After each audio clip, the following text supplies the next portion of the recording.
আবাস যোজনায় দুর্নীতি ও স্বজন পোষণের গন্ধ শামশেরগঞ্জের মাথা থেকে পা পর্যন্ত। এবার বগদাদনগর পঞ্চায়েতের প্রধানের বাবা কাকাদের বাড়ির নামের তালিকা সোশ্যাল মিডিয়ায় পোস্ট ঘিরে শোরগোলের সৃষ্টি হয়েছে শামশেরগঞ্জে। অভিযোগ, শামশেরগঞ্জের বগদাদনগর পঞ্চায়েত এলাকায় বহু যোগ্য পরিবার আবাস যোজনার তালিকা থেকে বঞ্চিত হয়েছেন। বহু কষ্টে দিন যাপন করছেন তারা। অল্প বৃষ্টিতে ছাউনি দিয়ে জল পড়লে অন্য জায়গায় আশ্রয় নিতে হয় তাদের। ঝড় বৃষ্টির সময় আতঙ্কে বাস করেন তারা।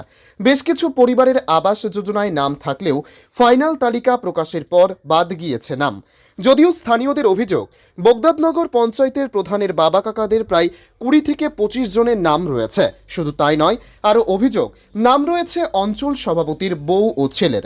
মণ্ডল সভাপতির সঙ্গে যোগাযোগ করলে কোনো রকম মুখ খুলতে চাননি তিনি। ইতিমধ্যেই অভিযোগ ওঠা সমস্ত নামের তালিকা সোশ্যাল মিডিয়ায় ভাইরাল হয়েছে। সোশ্যাল মিডিয়ায় পোস্ট ঘিরে শোরগোল সৃষ্টি হয়েছে এলাকায়। এদিকে পঞ্চায়েত প্রধান নাজিরা খাতুন বলেন, যাদের নাম সোশ্যাল মিডিয়ায় ভাইরাল হয়েছে তারা সবাই বাড়ি পাওয়ার যোগ্য। অভিযোগ সম্পূর্ণ ভিত্তিহীন, মিথ্যে অভিযোগ। আমি বিরোধী সহ সকলকেই বলবো, আপনারা এসে দেখে যান তাদের বাড়ি। তারা ভাঙাচোরা টালির বাড়িতে থাকে। অনেকের গঙ্গায় বাড়ি বিলীন হয়ে গেছে, অনেকেই পাট্টাও পেয়েছে। তারা আবাস যোজনার টাকা পেলে বাড়ি করতে পারবে। যদিও স্থানীয় আবাস যোজনা থেকে বঞ্চিতদের অভিযোগ, পঞ্চায়েত প্রধানের আত্মীয়দের যাদের আবাস যোজনার তালিকায় নাম এসেছে, একাংশের পরিবারের পাকা বাড়ি ও দোতলা বাড়ি রয়েছে। আরও কি বলছেন আবাস যোজনা থেকে বঞ্চিত পরিবারের সদস্যরা ও পঞ্চায়েত প্রধান নাজিরা খাতুন, শুনুন। আজকে পঞ্চায়েত অফিসে 2024-25 হাউজিং রুরাল স্কিমের বিশেষ গ্রাম সভা। এই গ্রাম সভায় এর কাজ ছিল যে যারা বঞ্চিত যোগ্য লোক পায়নি তাদের নাম নথিভুক্ত হতো। যারা অযোগ্য ব্যক্তি পেয়ে গেছে, নাম উঠেছে, ওদের নাম কেটে এদের নাম ভরা প্রয়োজন ছিল। কিন্তু প্রধান এমনভাবে ধোকা দিয়েছে আমাদের সবাইকে ডেকে, আর ওরা কেউ উপস্থিত ছিল না। আমরা যখন বলি যে কই কই, তখন সবাইকে ডেকে উপস্থিত হয়ে তখন আবার বলছে মিটিং করবো। মিটিং করতে গেলে সবটি গ্রামের লোক লাগবে, কেউ আসেনি। মানে ওদের কুকুরটি ঢাকার জন্যই এইগুলো প্রদান করেছে।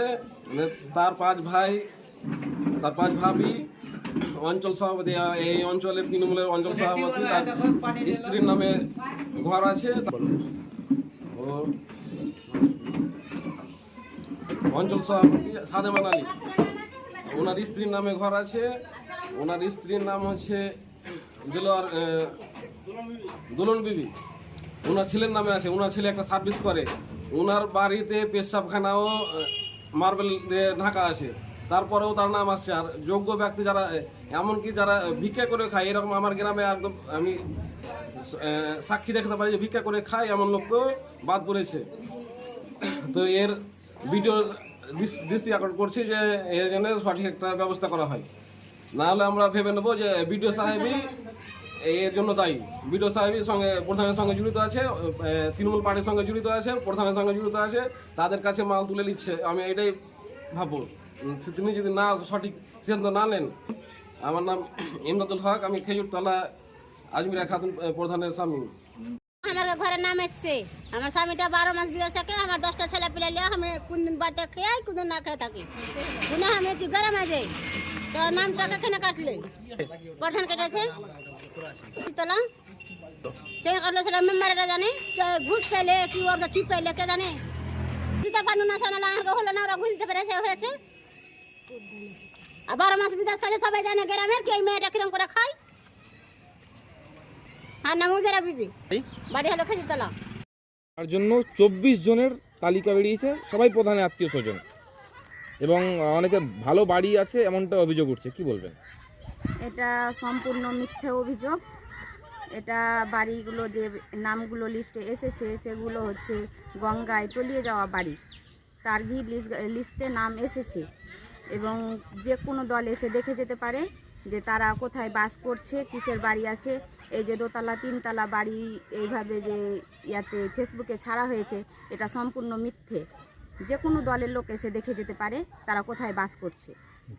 সম্পূর্ণ এই অভিযোগটা মিথ্যে।